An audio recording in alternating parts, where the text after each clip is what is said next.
Hello commandos, welcome to Biomentors classes online. और आज के लेक्चर में हम लोग बात करने वाले हैं आइसोमेरिज्म के रिमेनिंग पार्ट पर। अभी तक हम लोगों ने बात कर लिया था ज्योमेट्रिकल आइसोमेरिज्म के बारे में। तो this geometrical isomerism is give rise due to hindered or restricted rotation, due to hindered or restricted rotation of carbon double bond carbon, carbon double bond nitrogen and nitrogen double bond nitrogen. When groups are around the carbon double bond carbon, then its different format is classified as, then its difference form is classified as cis and trans. When double bond between carbon and nitrogen or nitrogen and nitrogen, the isomers are classified as anti and syn. The isomers are classified anti and syn, and when different element of different atomic numbers are surrounded the double bond carbon, then it is classified as E and Z. तब उसको हम EZ form कहते हैं। तो इस तरीके से geometrical isomerism के कुल 3 डिफरेंट फॉर्म होते हैं, that is cis trans, anti syn and EZ form. ठीक है, and it is due to hindered और restricted rotation of double bond. In cyclic compound single bond can not be rotate, cyclic compound होगा तो single bond भी rotate नहीं करता, तो cyclic compound में भी ज्योमेट्रिकल आइसोमेरिज्म पॉसिबल है। ठीक है, इसके बाद जो इंपॉर्टेंट पॉइंट्स जिसमें हमने बात किया, तो सिस फॉर्मेट का बॉइलिंग पॉइंट ज्यादा होता है, ट्रांस फॉर्मेट का मेल्टिंग पॉइंट ज्यादा होता है, और ज्योमेट्रिकल आइसोमर के एक फॉर्म को दूसरे फॉर्म में it mean cis to trans और trans to cis conversion is with the help of heat. उसके लिए हम हीटिंग इफेक्ट का यूज करते हैं, और दोनों फॉर्म्स को केमिकली अलग अलग करने के लिए फ्रैक्शनल डिस्टिलेशन की टेक्निक यूज करते हैं। और उसके बाद हम लोगों ने बात किया था different type of arrangement of the compounds, different compound को अरेंज करके देखा। अब बात करते हैं calculation of number of geometrical isomers की। तो आज के लेक्चर को यहां से शुरू करेंगे।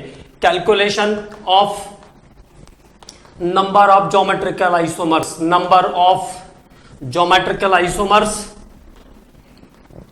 calculation of number of geometrical isomers in polyenes, calculation of number of geometrical isomers in polyenes। तो किसी पॉलीईन का मतलब है जिसमें डबल बॉन्ड 2 या उससे ज्यादा बार है, polyenes. Calculation of number of geometrical isomers in polyenes. अब देखो इसमें क्या है कि कुछ बुक्स में अलग अलग फॉर्मूले हो सकते हैं। ठीक है, कई बार स्टूडेंट मुझे कहते हैं कि सर आपने रेगुलर बैच में दूसरा फॉर्मूला लिखवाया था, क्रैश में दूसरा फॉर्मूला लिखवा दिया। उससे कोई फर्क नहीं पड़ता है, आपका आंसर सही आना चाहिए, है ना। आंसर सही आना चाहिए, तो कोई भी फॉर्मूला हम यूज करें। जैसे मैं आपको कुछ लिखवा रहा हूं, आपने कोई बुक पढ़ा है उसमें कोई दूसरा फॉर्मूला है, बट अगर आंसर करेक्ट आ रहे हैं तो आप फॉर्मूले को ओबे कर सकते हो, ऐसा कोई जरूरी नहीं होता है। ठीक है ना। तो about number of geometrical isomers की बात कर रहे हैं हम लोग, calculation of number of geometrical isomers. इसकी पहली कंडीशन देखते हैं, असिमेट्रिक मॉलिक्यूल। तो पहली बात करेंगे हम लोग असिमेट्रिक मॉलिक्यूल के बारे में। असिमेट्रिक मॉलिक्यूल का मतलब है जिसमें सिमेट्री नहीं आए, जिसके दोनों एंड्स कैसे हो, डिफरेंट हो, बोथ एंड्स आर डिफरेंट। दोनों एंड्स कैसे हैं, डिफरेंट हैं, उसको हम क्या कहेंगे, asymmetric molecule. Ends are different. यहां पे क्या बात होगी, एंड्स आर डिफरेंट, जिसके अंत अलग अलग टाइप के ग्रुप से एसोसिएट होंगे। Ends are different. तो देखो एक फॉर्मूला ही ले लेते हैं, CH3CH double bond CH, okay, double bond CH double bond CH double bond CH और CH2Cl। एक मॉलिक्यूल लिया मैंने ये, ठीक है, 2 जगह पे इसमें डबल बॉन्ड है। ठीक, the double bonds are two double bonds are there. और एंड्स कैसे हैं, अलग अलग है, एक तरफ मिथाइल है, एक तरफ क्या है, क्लोरोमिथाइल है। ठीक है, तो एंड्स कैसे हैं, अलग अलग हैं। और डबल बॉन्ड का नंबर कितना है, 2 है। तो ऐसे मॉलिक्यूल्स जिसके असिमेट्रिक मॉलिक्यूल्स जिसके एंड्स अलग अलग होंगे वो असिमेट्रिक में काउंट हो जाएगा। तो number of geometrical isomers, number of geometrical isomers, number of geometrical isomers equal to हो जाएगा 2 to the power n। Number of geometrical isomers ऐसे सभी मॉलिक्यूल के लिए जो असिमेट्रिक हैं और जिसमें 2, 3, 4, 5, 6 डबल बॉन्ड्स आ रहे हैं, उनके लिए सीधा सीधा फॉर्मूला हो जाएगा 2 to the power n, where n is the number of double bonds, number of double bonds। n क्या है यहां पे, नंबर ऑफ डबल बॉन्ड्स। तो इस मॉलिक्यूल का क्या फॉर्मूला, कितने आइसोमर्स आ जाएंगे इसमें, तो number of geometrical isomers equal to हो जाएगा, how many double bonds are there, 2 double bonds are there. तो 2 to the power 2, तो आंसर क्या आ गया, 4। ओके, तो 4 ज्योमेट्रिकल आइसोमर्स आर देयर। तो क्या ध्यान रखेंगे, polyenes different type of ends are asymmetric, polyenes asymmetric polyenes कह ले। असिमेट्रिक पॉलीइन्स में एक फॉर्मूला एप्लीकेबल होगा, that is 2 to the power n। अब बात करते हैं सिमेट्रिक मॉलिक्यूल की। तो सिमेट्रिक मॉलिक्यूल, अब यहां पे पॉलीइन्स में सिमेट्री कहां से दिखेगी, एंड्स कैसे होंगे, सिमिलर होंगे, एंड्स आर सेम। तो सिमेट्रिक मॉलिक्यूल्स, और सिमेट्रिक मॉलिक्यूल्स का मतलब है जिसके एंड्स कैसे हैं, सेम हैं। अब इसमें 2 टाइप का फॉर्मेट आएगा, सिमेट्रिक मॉलिक्यूल में 2 टाइप का फॉर्मेट मिलेगा आपको। पहला, even number of double bond, even number of double bond, और दूसरा odd number of double bond, odd number of double bond, odd number of double bond, even number of double bond और odd number of double bond. तो geometrical isomer in condition of even number double bond, even number of double bond, 2 to the power n minus 1, 2 to the power n minus 1 plus 2 to the power n minus 2 by 2, n minus 2 by 2, 2 to the power n minus 2 by 2।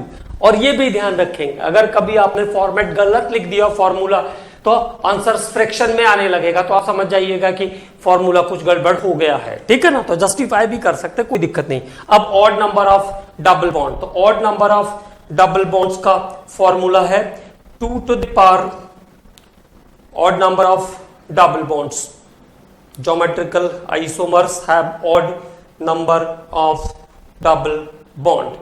तो 2 to the power n minus 1, 2 to the power n minus 1, 2 to the power n minus 1 plus 2 to the power n minus 1 by 2, 2 to the power n minus 1 by 2, 2 to the power n minus 1 by 2। तो ये फॉर्मूले हैं geometrical isomers को निकालने के लिए, जब उनके एंड्स कैसे होंगे, सिमिलर होंगे। It is symmetric molecule. तो सिमेट्रिक पॉलीइन्स और असिमेट्रिक पॉलीइन्स के फॉर्मूले लिखे हमने। अब सिमेट्रिक पॉलीइन्स के एक एग्जांपल पर बात कर लेते हैं। About symmetric polyenes, CH3 CH, CH3 CH, double bond CH, CH3 CH, CH3 CH, double bond CH, CH, double bond CH, CH3, double bond CH, CH3। तो देखो दोनों के एंड्स कैसे हैं, सेम है, तो ये कैसा हो जाएगा, सिमेट्रिक, सेम एंड से यहां पे देखेंगे। और नंबर ऑफ डबल बॉन्ड्स कितने हैं इसके पास, 2 है। Number of double bonds are 2, मतलब n की वैल्यू कितनी है, 2 है। तो जरा आप इसमें ज्योमेट्रिकल आइसोमर का नंबर निकाल के चेक करते हैं। तो 2 to the power क्या हो जाएगा, 2 minus 1 minus 2 to the power 2 minus 2 by 2 to the power 2 minus 2 by 2, 2 to the power n minus 2 by 2, n तो यहां पे 2 आ गया था, तो 2 माइनस 2/2। ओके, तो अब यहां पे ज्योमेट्रिकल आइसोमर का नंबर निकाल करके इसको हम लोग चेक कर लेते हैं। तो ये हो जाएगा आपका 2 टू द पावर 2 माइनस 1, तो 2 माइनस 1 तो 1 हो गया, 2 टू द पावर 1 कितना हो जाएगा, 1 हो जाएगा, बीच में साइन प्लस का है, ये साइन प्लस का था। अब 2 टू द पावर n, तो 2 माइनस 2/2 तो कितना आ जाएगा 0, 2 टू द पावर 0 कितना आ जाएगा 1, ठीक है, 2 माइनस 2 तो कितना हो गया 0, और पावर कितनी आ जाएगी 1, तो कितना आ गया आंसर 3, ठीक है। तो number of geometrical isomers are here 3, तो नंबर ऑफ ज्योमेट्रिकल आइसोमर्स कितने आ जाएंगे, 3 आ जाएंगे, number of geometrical isomers are 3। Okay, अब बात करते हैं अगले फॉर्मूले पर, नेक्स्ट फॉर्मूला, और नेक्स्ट फॉर्मूला होगा odd number of double bonds के लिए, odd number of double bonds. तो symmetric molecule with odd number of double bonds, तो odd number of double bonds का एक एग्जांपल ले लेते हैं पहले। CH3CH, CH3CH double bond CH, CH3CH double bond CH, CH double bond CH, CH double bond CH, फिर CH double bond CH, फिर CH3। तो दोनों के एंड्स कैसे हैं, सेम है, और डबल बॉन्ड इस बार कितनी बार आए, 3 टाइम्स, तो n की वैल्यू कितनी हो गई, 3 हो गई, n is 3। And formula for calculation of the number of geometrical isomers, तो फॉर्मूला एक बार लिख लेते हैं, 2 to the power n minus 1, this is 2 to the power, और नंबर का formula 2 to the power n minus 1 plus 2 to the power plus 2 to the power n minus 1/2, 2 to the power n minus 1/2। तो यहां पे number n की value कितनी है 3, तो 2 to the power 3 minus 1 plus 2 to the power 3 minus 1/2, solve करते हैं। 2 to the power 3 minus 1, तो 3 माइनस 1 तो 2 बचा, 2 का पावर 2 तो कितना आ जाएगा 4 आ जाएगा, 4 प्लस, अब देखो 3 में से 1 गया तो कितना बचा 2, 2/2 कितना हो गया 1, तो 2 का पावर 1 तो कितना आ जाएगा 2, तो कितने आइसोमर आ गए 6। ओके, तो number of isomers, geometrical isomers are here 6। तो this is calculation of number of geometrical isomers, ये बात हुई नंबर ऑफ ज्योमेट्रिकल आइसोमर्स के कैलकुलेशन की। तो this is about even number carbon, odd number carbon, even number carbon, odd number carbon, symmetric और asymmetric. तो 3 फॉर्मूले आपको यहां पे पॉलीइन्स के अंदर ज्योमेट्रिकल आइसोमेरिज्म निकालने के लिए याद रखने हैं, ठीक है। और आपको मैंने शायद बताया भी था कि ये वाला पोर्शन जो है वो सिलेबस में नहीं है, तो कॉमनली बहुत ज्यादा डेप्थ में जाकर क्वेश्चन आजकल नहीं पूछते हैं, ठीक है। अब बात करते हैं अपने अगले आइसोमेरिज्म के बारे में, अबाउट नेक्स्ट आइसोमेरिज्म। तो this is called optical isomerism, last one is the optical isomerism. Important तो बहुत है ऑप्टिकल आइसोमेरिज्म। तो what is the optical isomerism? तो this is optical isomerism, compound which rotate the plane polarized beam of light, compound which rotate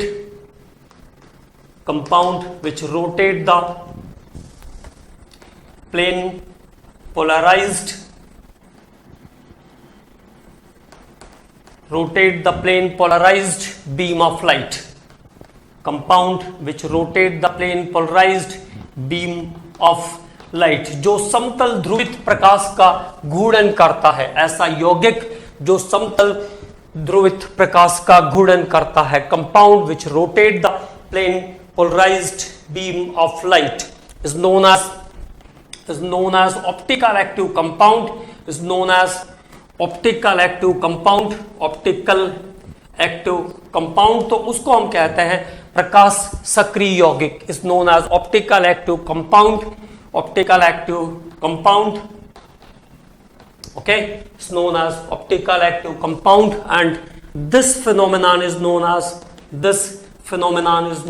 optical isomerism. This phenomenon is known as optical isomerism. Optical isomerism, तो इस phenomena को हम कहते हैं optical isomerism. तो compound which rotate the plane polarised beam of light. अब सभी चीजों को यहां पे वन बाय वन हमको समझना पड़ेगा. Compound which rotate the plane polarised beam of light, जो समतल ध्रुवित प्रकाश का घूर्णन करता है, उसे कहते हैं हम प्रकाश सक्रिय यौगिक. और इस फिनोमेना को हम कहते हैं ऑप्टिकल आइसोमेरिज्म. तो ये हुआ इसका definition. Same molecular formula, same structural formula, but rotate the plane polarised beam of light. Okay, तो plane polarised beam of light के रोटेशन के बेस पर हम ऑप्टिकल एक्टिविटी को देखते हैं. अब ओवरऑल है क्या, बात क्या है, उसके बारे में बात करते हैं. ठीक है, तो अगली बात जो ध्यान रखना है वो optical activity was first time observed by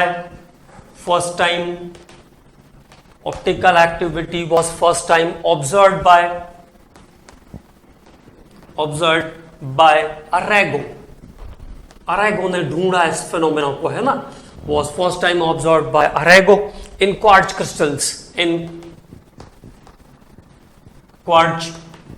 crystals. Quartz के क्रिस्टल में पहली बार इस फिनोमेना को अरेगो ने देखा.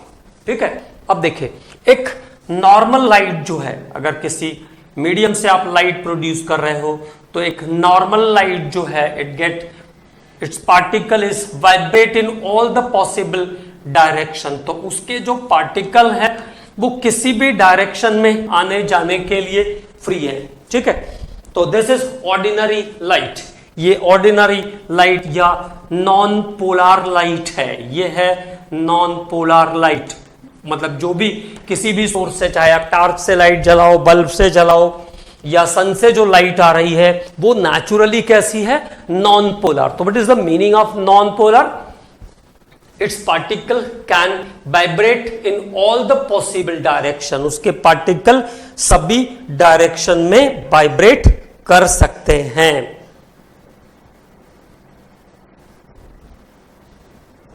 ओके, अब अगर इस लाइट को हम एक स्पेसिफिक टाइप के सॉल्ट प्रिज्म से पास कर देते हैं, दो प्रिज्म को कंबाइन किया हमने यहां पे, है ना. This is called Nicol prism.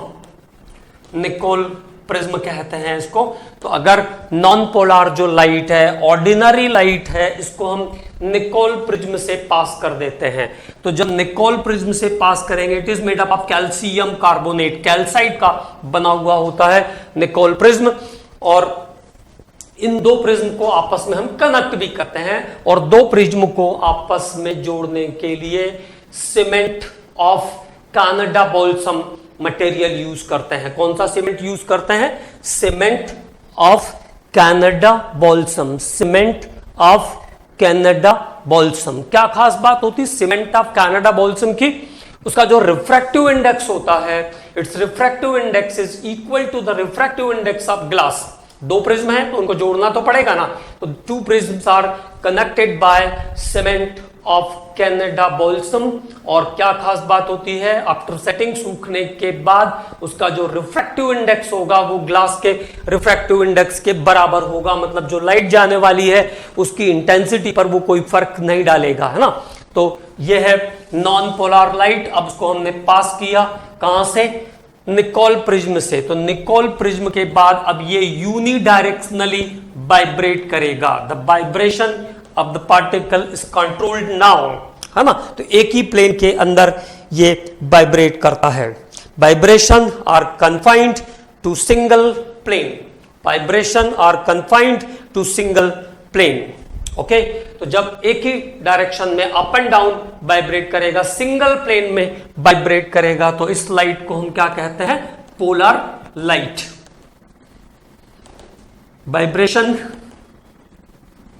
In single plane, single plane के अंदर वाइब्रेट करेगा। तो this is difference between polar and non polar light. Polar light का नॉन पोलर या ऑर्डिनरी लाइट में particle can vibrate in any direction, any plane, but in the polar light it is vibrate only in the single plane. अब बात करेंगे हम optical active solution की। तो this polar beam of light is allowed to pass through the optical active solution, optical active solution। Main जो बात है, हमें जो सीखना है वो केवल इसी के बारे में सीखना है कि ऑप्टिकल एक्टिव सॉल्यूशन क्या होते हैं, what is the optical active solution. तो इस पोलर लाइट को हम ऑप्टिकल एक्टिव सॉल्यूशन से पास करेंगे। अब जो भी व्यक्ति, जो भी ऑब्जर्वर यहां पर है, अगर उसको ऐसा दिख रहा है, ऐसा अपेरेंस में आया कि there is polarisation of light towards left to right and right to left, तो this is called the two different type of optical isomer, that is dextro and levo. तो अगर वो लेफ्ट टू राइट होगा तो dextro और right to left होगा तो levo. तो left to right polarization is dextro और right to left polarization is called levo. Okay, तो DL इसको हम बोलते हैं, शॉर्ट फॉर्म में बोलेंगे DL। ओके, तो dextro and levo are the two isomers. जैसे ज्योमेट्रिकल में सिस ट्रांस आया था ना, नाम हमने रखा सिस ट्रांस, वैसे यहां पे क्या कहेंगे, dextro and levo. Dextro and levo are the two different form of optical isomer. तो now it is clear, non polar light is the ordinary light. When it is passed through the Nicoll prism, it is made up of calcium carbonate, then the polar light is obtained. Vibration in single plane, okay, and this light is passed through the optical active solution, then it polarizes the light from left to right, rotate the light from left to right and right to left, is called dextro and लिवो form of the compound. और इसको हम optical isomer के दो different format dextro और लिवो के नाम से जानेंगे, दक्षिणावर्त ध्रुवण घूर्णक और वामावर्त ध्रुवण घूर्णक इसको हिंदी में कहते हैं। तो देखिए हिंदी कितना टिपिकल है, डेक्स्ट्रो एंड लिवो। तो these are two form different formats of optical isomers. अब मैंने आपसे कहा कि हमको एक टॉपिक पर इंपॉर्टेंटली जो बात करना है वो टॉपिक है हमारा chiral carbon, optical activity. Optical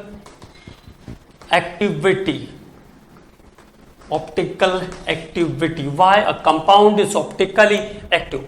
ऐसा क्यों है कि कुछ कंपाउंड ऑप्टिकली एक्टिव हैं, इट मींस वो ऑप्टिकल आइसोमेरिज्म शो करते हैं, और सभी कंपाउंड ऐसे नहीं हैं जो ऑप्टिकल आइसोमेरिज्म शो नहीं करते हैं। तो ऐसी क्या खास बात होती है उन कंपाउंड्स के बारे में, तो देखिए। अब एक सिंपल से एग्जांपल से मैं स्टार्ट करता हूं, है ना। जैसे मेरे पास एक सिंपल सा एग्जांपल है CH3 CHOH और ये compound COH। This is lactic acid. इस कंपाउंड का नाम क्या है, लैक्टिक एसिड। तो लैक्टिक एसिड के जिस कार्बन को मैंने स्फीयर बनाया है उसको जरा ध्यान से देखिए। तो sp3 हाइब्रिडाइज्ड है, तो 4 उसके पास सिंगल बॉन्ड है, तो it is sp3 hybridized carbon. तो sp3 hybridised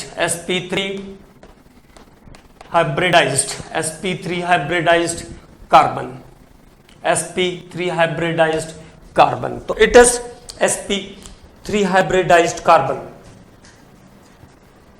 attached with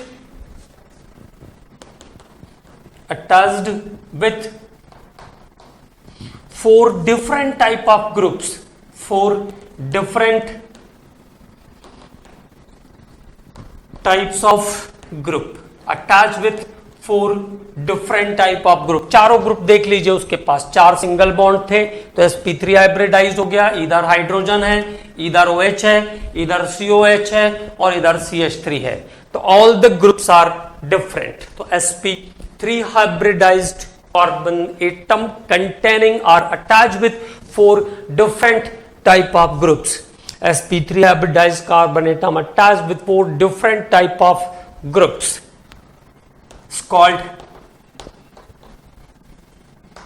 called chiral carbon. तो इसको कहते हैं chiral carbon. Okay, this is called chiral carbon, and it is responsible for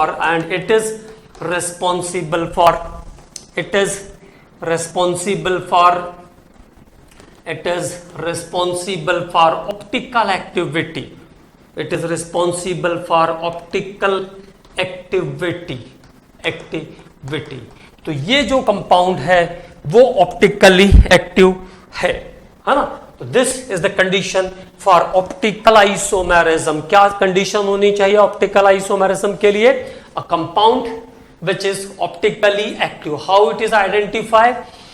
it has sp3 hybridized carbon atom, 4 single bond, 4 single bond with carbon, and all the groups are attached with different type of atoms or groups, और उन चारों valencies पर different type के atoms या groups का attachment होना चाहिए. तो this is a condition of chiral carbon, and the compounds in which chiral carbon is present, it is optically active. वो कंपाउंड जिसमें chiral carbon एटम होता है वो ऑप्टिकली एक्टिव होगा.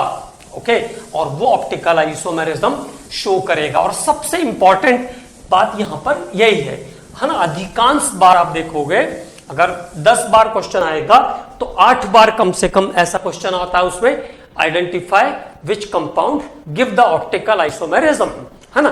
तो mostly the questions is like this, identify the compound give optical isomerism. अब उसमें एक दो खास बात है, वो ये है समटाइम फॉर्मूला इज गिवन. जैसे मैंने लैक्टिक एसिड बनाया तो अब कोई फॉर्मूला बना हुआ है तो आप आसानी से आइडेंटिफाई कर लोगे. Sometime name of the compound is given like lactic acid, tartaric acid, okay, malic acid, malonic acid. तो इस टाइप से जब कंपाउंड रहेंगे तो अगर आपको स्ट्रक्चर नहीं बना पाओगे आप तो सॉल्व नहीं होगा. इसीलिए मैंने आपसे कहा था कि हम लोग बहुत सारे स्ट्रक्चर को भी, बहुत सारे फॉर्मूले को भी कलेक्ट करेंगे तभी जाकर के हमारा काम हो पाएगा. अब एक और बात सीखते हैं. देखो, जैसे मैंने लैक्टिक एसिड की बात किया तो लैक्टिक एसिड में आप देखो CH3, CHOH और ये COOH. तो 2 आइडेंटिकल हाफ इसके हो सकते हैं क्या? इसके 2 आइडेंटिकल हाफ किसी कंडीशन में नहीं हो सकते. यहां से आप अगर इसको आधा आधा बांटने की कोशिश करोगे तो इधर OH, इधर H, उधर CH3, तो 2 आइडेंटिकल हाफ इसमें नहीं हो सकते. तो इसको डाइसमेट्रिक बोलते हैं. डाइसमेट्रिक या असमेट्रिक भी बोल सकते हैं. असमेट्रिक. तो this is called asymmetric molecule. मतलब इसके 2 आइडेंटिकल हाफ नहीं हो सकते हैं. 2 आइडेंटिकल हाफ जिसके नहीं हो सकते हैं वो असमेट्रिक मॉलिक्यूल है.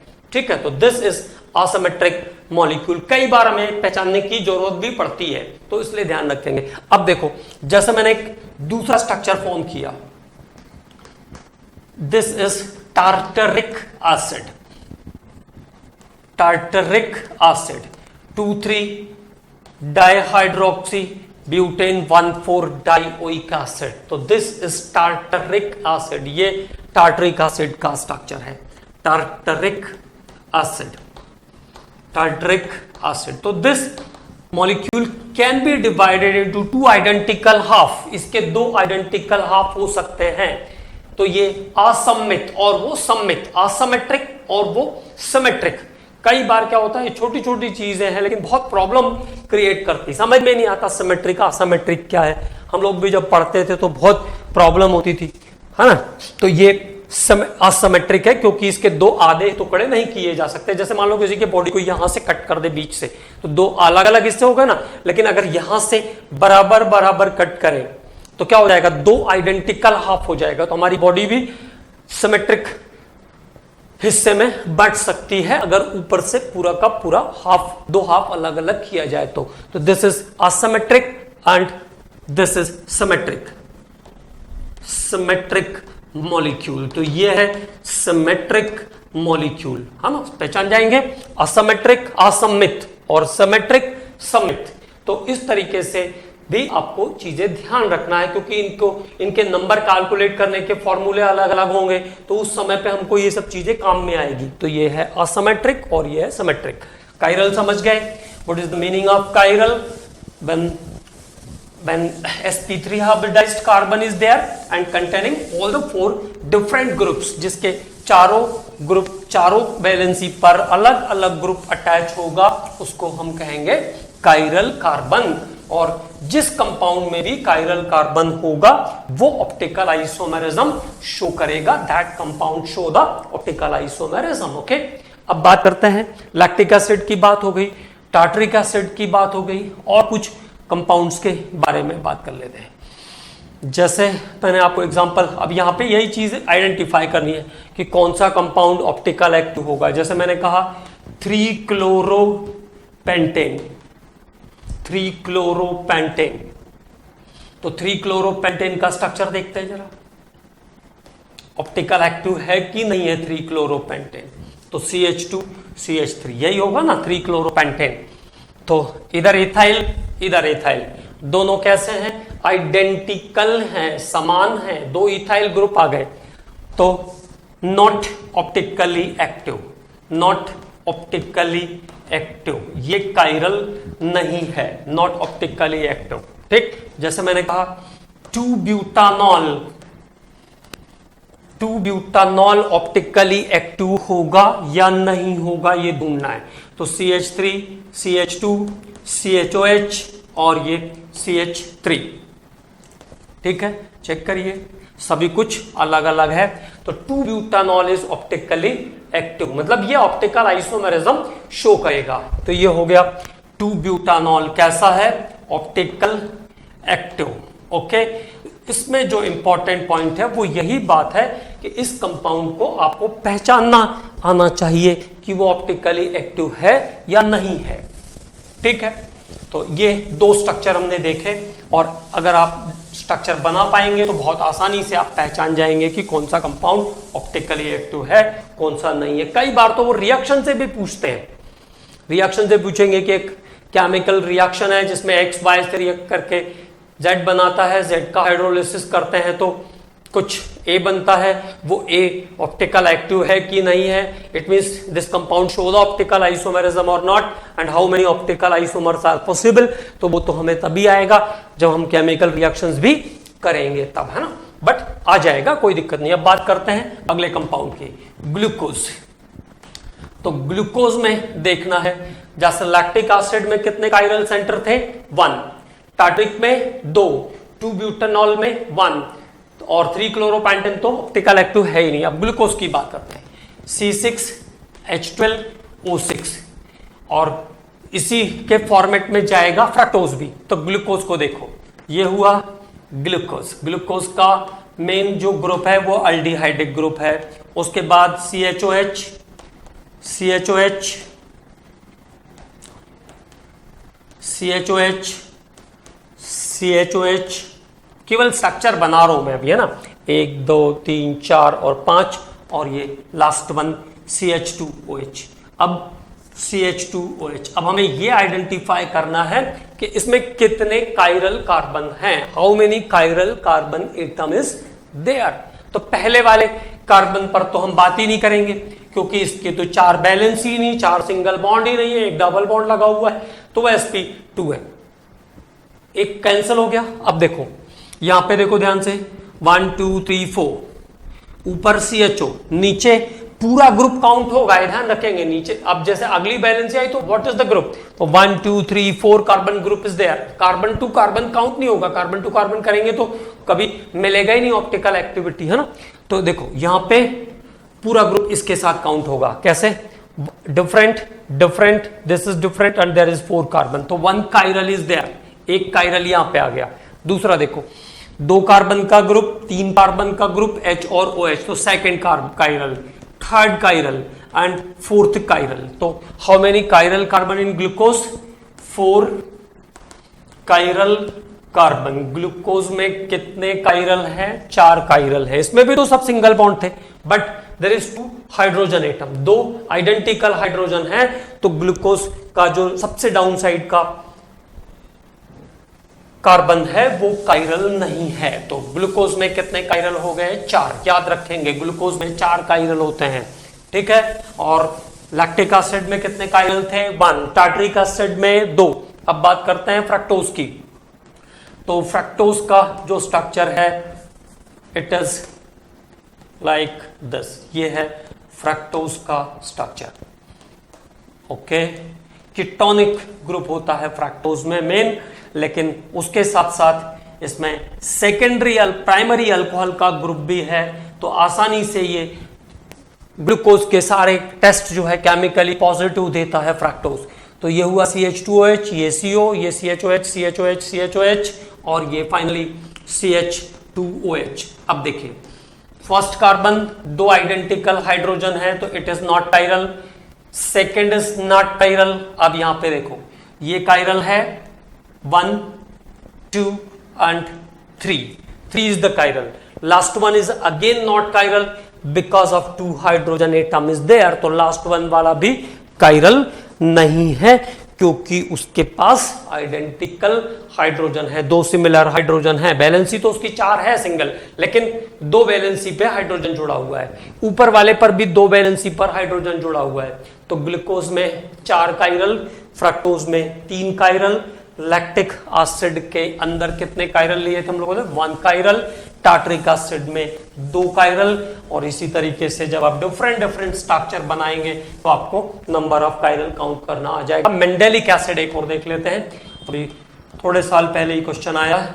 मेंडेलिक acid, mandelic acid C6H5 CHOH, C6H5 CHOH COH, this is mandelic acid, ठीक है। बेंजाल्डिहाइड की रिएक्शन HCN के साथ कराएंगे, पूछा था क्वेश्चन जिस फॉर्म में benzaldehyde with HCN, hydrogen cyanide से ट्रीट करेंगे तो साइनाइड वाला कंपाउंड बनेगा, साइनाइड में पानी डालेंगे तो एसिड बन जाएगा। अभी तो फिलहाल आप ऐसे देख लो, देयर इज अ कायरल, तो 1 chiral carbon in mandelic acid, 1 chiral carbon.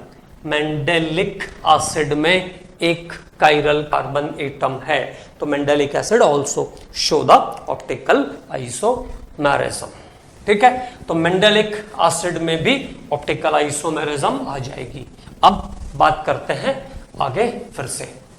तो टाइप्स ऑफ ऑप्टिकल आइसोमर्स, तो ऑप्टिकल आइसोमर्स के 2 इंपॉर्टेंट टाइप हैं, dextro and लिवो। Types of optical isomer, optical isomers, 2 important type is there. Number 1, dextro. Dextro is called positive or clockwise rotation, positive rotation or clockwise rotation, positive rotation या clockwise rotation भी हम कहते हैं dextro को, okay. तो called positive rotation और clockwise rotation, a substance that rotate the plane polarised beam of light clockwise, a substance that rotate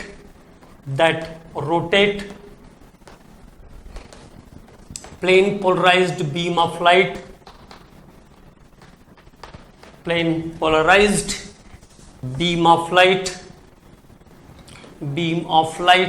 from left to right, और clockwise भी कह सकते हैं हम इसको, left to right, okay. It's called dextro form of isomer. अब दूसरा लिवो और नेगेटिव रोटेशन भी बोल सकते हैं इसको, नेगेटिव और anti clockwise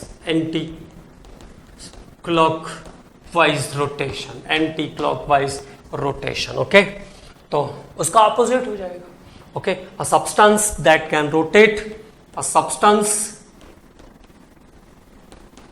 that can rotate plane polarized beam of light, plane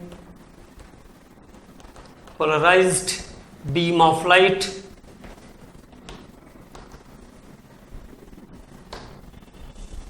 plane polarized beam of light from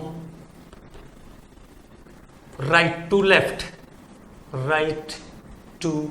left or anti-clockwise, right to left or anti-clockwise is called LIVO form of compound. तो इसको हम कहते हैं LIVO form of compound, LIVO isomer. एक और होता है meso, तो उसके बारे में भी हम लोग थोड़ी सी बात कर लेते हैं. हालांकि मीजोमर्स जो होते हैं it is only in symmetric compound. Mesomerism किसकी प्रॉपर्टी है? Some symmetric compounds mesomerism show करते हैं. मीजोमर्स तो यहां पर लिख लेते हैं, अब दो लिख लिए हैं तो तीसरे को भी लिख लेते हैं. मीजोमर्स तो डेक्स्ट्रो, लिवो एंड मिसो. तो इन symmetric molecule, in symmetric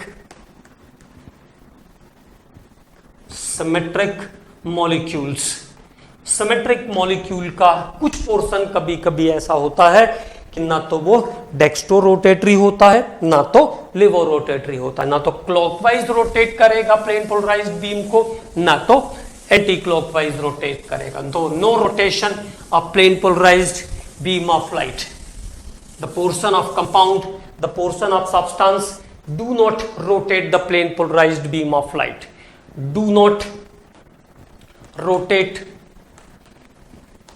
the plane polarized, do not rotate the plane polarized beam of light, beam of light, do not rotate the plane polarized beam of light. Optically inactive, optically inactive. Optically कैसा होगा? Inactive. ठीक है, optically inactive. तो some compound rotate the plane polarised beam of light towards right to left and some rotate from left to right and right to left. And if there is some portion in compound which is optically inactive it is called mesomers. तो अगर कुछ हिस्सा optically inactive है तो इसको हम क्या कहेंगे? Mesomers. It is observed only in symmetric molecule. ये केवल सिमेट्रिक मॉलिक्यूल में आएगा. और जब एग्जांपल पे पहुंचेंगे तो वहां पर हम आपको एक्सप्लेन भी कर देंगे कि ऐसा क्यों होता है. तो सिमेट्रिक मॉलिक्यूल में कुछ पोर्शन ऐसा मिलेगा जो ऑप्टिकली इनएक्टिव होता है, उसको हम कहेंगे मीजोमरिज्म या मीजोमर्स कहते हैं उसको. ठीक है, अब बात करते हैं इसके बाद. देखो अरेंज करना शुरू करते हैं. जैसे हमने कहा लैक्टिक एसिड, तो लैक्टिक एसिड इसको हम प्रोजेक्शन से ले लेते हैं. ओके, और ये CH3. तो there is polarization, there is OH group from left to right. यह है लेफ्ट टू राइट की तरफ. तो this is D lactic acid. इसको हम कहेंगे डी लैक्टिक एसिड. और अगर यहां पे आप एक मिरर रख दो, देयर इज मिरर, तो अगर कोई मिरर के सामने जाएगा तो उसका जो इमेज बनेगा वो कैसा होगा? Like this. ओके, तो जो DL होता है, डेक्स्ट्रो और लिवो फॉर्म होते हैं, वो एक दूसरे के मिरर इमेज होते हैं. तो ये डेक्स्ट्रो और ये levo, levo form of lactic acid, levo form of lactic acid, levo form of lactic acid. तो कुछ इन पे इंपॉर्टेंट पॉइंट्स पर इन पे हमें बात करना है. तो डेक्स्ट्रो और लिवो दो टाइप के बनेंगे आपके आइसोमर्स, है ना, और दोनों एक दूसरे का मिरर इमेज होते हैं. तो D and L form are the mirror image. जैसे ये हाथ और इसका, ये दोनों कैसे हैं? मिरर इमेज है. लेकिन आप इसको ऐसे तो सही रख सकते हो, लेकिन ऐसे सही से आप पूरा परफेक्ट नहीं आएगा. देखो एक ऐसा है तो एक बाहर निकल जाएगा यहां से, है ना. तो there is this compound can not be super imposed. इसको आप सामने सामने से परफेक्टली नहीं रख सकते हो. तो डेक्स्ट्रो और लिवो आइसोमर जो होते हैं वो एक दूसरे के मिरर इमेज होते हैं. इनको हम इनांशियोमर्स कहते हैं. और मिरर इमेज इसको क्या कहते हैं? इनांशियोमर्स कहते हैं. And can not be super imposed, इनको हम मिरर इमेजेस को सुपर इम्पोज नहीं कर सकते हैं। तो ये डेक्स्ट्रो और लेवो, एक खास बात, तो एक पॉइंट नोट कर लेते हैं क्योंकि इसमें बहुत सारा पोर्शन है, एक और लेक्चर इसमें लगेगा। तो अब बात करते हैं, देखो डेक्स्ट्रो और लेवो, ठीक। तो क्या ध्यान रखेंगे, dextro and levo, dextro and levo, dextro and levo forms are mirror images, mirror images, image, okay. Dextro और लेवो फॉर्म एक दूसरे के मिरर इमेज होते हैं। मिरर इमेज को हिंदी में कहेंगे दर्पण प्रतिबिंब रूप, दर्पण प्रतिबिंब रूप होते हैं। और the mirror images are known as enantiomers, enantiomers. और मिरर इमेजेस को हम क्या कहते हैं, एनांशियोमर। जैसे हम मिरर के सामने जाएंगे तो हम मिरर में से आते हुए बाहर दिखाई देंगे, है ना, मिरर में हमारी इमेज दिखाई देगी। तो ये क्या हो गया, दो इमेज क्या हो गई, एक दूसरे की एनांशियोमर हो गई। तो mirror images are enantiomers. Can not be superimpose, can not be superimpose, superimpose. और मिरर इमेजेस को सुपर इम्पोज नहीं कर सकते हैं, can not be superimpose, okay. तो अगले लेक्चर में यहां से आगे के पोर्शन को डिस्कस करेंगे एंड आई होप अगले लेक्चर में पूरा ऑप्टिकल आपका पूरा आइसोमेरिज्म फिनिश हो जाएगा। फिर हम लोग मैकेनिज्म पर आएंगे, तो that it is the last part of the GOC. Okay commandos, thank you.